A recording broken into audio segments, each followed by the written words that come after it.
Ar galima tikėti, kad tie nuošimčiai bus užsipelnyti, ta prasme, kad kiek, pavyzdžiui, įsijungia jaunieji profesionalai lietuviai į fondų rėmimą ir jų darbus? Žinote, taip atvirai kalbant, kad mes šiek tiek esam nusivylę jaunesniosios kartos rėmimu Lietuvių fondų.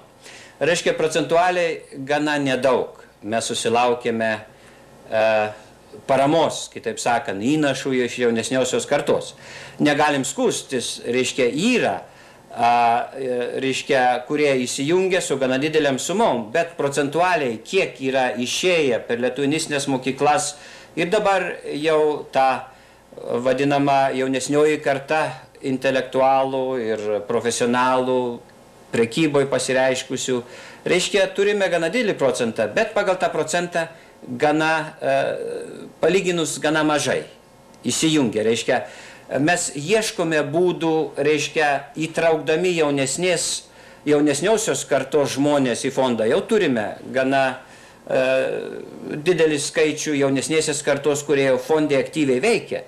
Ir mes per juos bandom įtraukti, kitaip sakant, nariai su dideliais įnašais ir, aišku, su naujom idėjom į fondą, nes, kaip žinome, fondas turi prisitaikinti prie naujų sąlygų, prie naujosios kartos galbūt ir lietuvių reikalavimų, ir paskui pelno skirstimų ir kitų problemų.